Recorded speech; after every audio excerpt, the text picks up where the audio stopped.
मोर्चामध्ये यमराज आलेला आहे. यमराज मोर्चामध्ये कसं काय आले? मी आलो इथे खूप यादी आहेत, मतदान यादी आहेत, काय काय खूप लोक आहेत.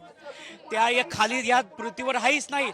मला एम लोकवर त्याला घेऊन जायचं आणि इकडचे मंत्री, इकडचे खासदार, इकडचे MLA सगळ्यांना मी घेऊन जाणार इथून.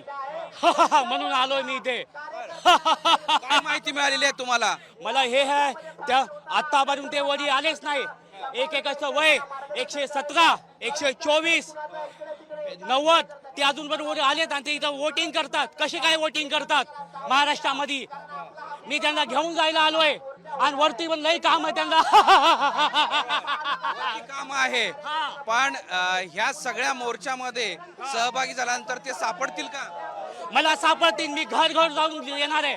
आज मी या महाराष्ट्र मुंबई पृथ्वीच्या धर्तीवर आलोय आणि ह्याच्या पुढे पण माझी कुठे कुठे जाऊ लागेल तिथे येत राहील मी महाराष्ट्रामध्ये. तुम्ही त्यांना घेऊन जाणार आहेत पण इलेक्शन कमिशन कडे हा मोर्चा सुरू आहे ना? मी इलेक्शन कमिशनरकडे पण जाणार आहे. त्यांची बी ह्याच्यामध्ये चुकी आहे. या महाराष्ट्रामध्ये लई मोठी त्यांनी चुकी केली.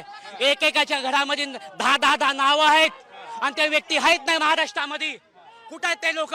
त्यांना मी घेऊन जायला आलोय. त्यांची मृत्यू झाले त्याच्यानंतर ते वोट करतात.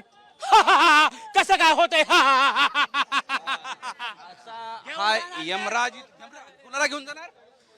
ज्या सगळ्या अधिकारीला, इकडच्या मंत्रींना त्यांनी भोगत नाव दिले त्यांच्यामध्ये चुकीचे. तुम्ही वरून आलेत का कुठून आलेत? मी वरून आलोय डायरेक्ट. इथं वरून मोर्चामध्ये आलेले आहेत आणि मोर्चामधून ते सांगतायत की इलेक्शन कमिशननी इथे 117 वय वर्षाचे, 120 वर्षाचे, 90 वर्षाचे पण ते मतदान करतायत पण ते वर आलेच नाहीत.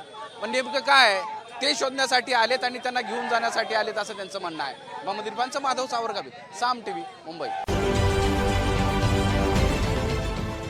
देश विदेशातील प्रत्येक घडामोडींचे लाईव्ह अपडेट मिळवण्यासाठी आता साम टीव्हीच्या सर्व सोशल मीडिया प्लॅटफॉर्मला लाईक, फॉलो आणि सबस्क्राईब करा. तसंच सर्व नोटिफिकेशनसाठी बेल आयकॉन प्रेस करायला विसरू नका.